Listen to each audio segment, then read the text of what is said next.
All right, so we are on day 2 of your collage art project. You should have already sent me your silhouette shape.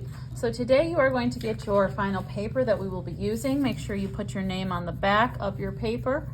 This is a nice thick tag board that we will be using that should be able to hold up to multiple mediums. Once you have your paper and your name, you need to find your image.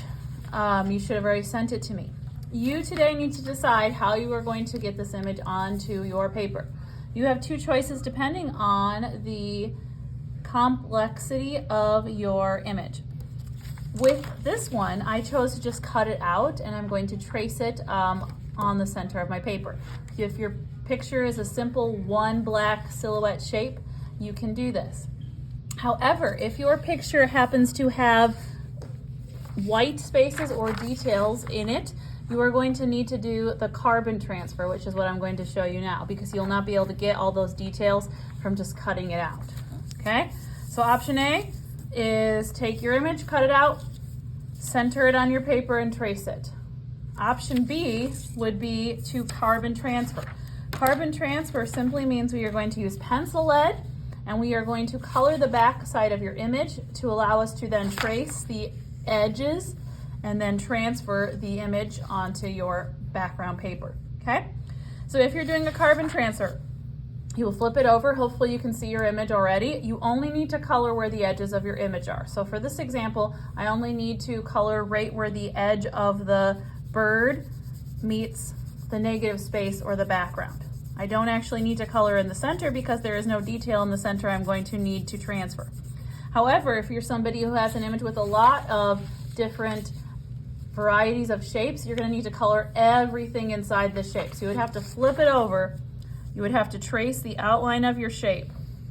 So you can sort of see the outline here. And I would need to color in this entire shape solid gray. I'm using a graphite stick. These are in the little drawers on our countertops. A graphite stick allows you to color in that space much more quickly than just using a pencil. So if you are going to use the carbon transfer, please grab a graphite stick, okay? And you would color in the entire shape of your image in order for you to transfer all details, okay? So I'm gonna go ahead and take mine that I've cut out and I'm going to place it and center it on my paper. And if you would like to, you can always use a little bit of painter's tape to kind of stick it down so you don't have to worry about it moving on you in case you don't finish. I like to loop the tape and I'm just going to pick place where I think my peacock looks interesting. I'm looking at this and deciding that I really would almost benefit with a landscape type of a setup. You can always rotate your paper. It can be vertical, which is portrait, or it can be landscape, which would be horizontal, depending on what you think is going to fit your silhouette image the best. Okay, so I've tacked it down. I've rotated my paper into a landscape position, and I am now going to trace along my image. Okay. Take your time to trace carefully. Notice I've cut out all parts of the image, even the negative space in between his legs there, so that I made sure that I can get those details in my transfer today. I was careful to cut along the edges of the feathers here, so we have some interesting lines around the shape there. Okay. So now that I've traced around it, I'm going to lift and check to see if it's transferred the way I would like it, and here we go. So now I have my first shape, my focal point for our Cubism collage. If you have chosen to do the carbon transfer, I'm going to show you quickly how you would do that. You would color the whole back of your shape as I showed you. You would place it wherever you want it to go on your paper. You would tape down at least the top so that it's not going to move on you, because with a carbon transfer you want to lift and check to see if your transfer is going correctly. So as you can see, I've only covered a little bit of this for the example. You would need to color the entire shape. So then what I'm going to do, once it is taped and where I want it to be, is trace all major shapes. This is why we pay attention to positive and negative space. So basically any place that I have positive and negative space meeting, I need to look at those shapes to make sure I am tracing them correctly. And I'm pressing with about a medium pressure. Okay, so that would mean you would need to trace all of like these little details up here. A lot of artists use a carbon transfer as a way to transfer their initial sketch, which might be a little sloppy, into a final sketch so that they can refine those lines and edges. So after I've traced this little area, we're going to lift and check, and you can see every place I've applied pressure and also have it colored with the lead, I have now transferred that part of the image.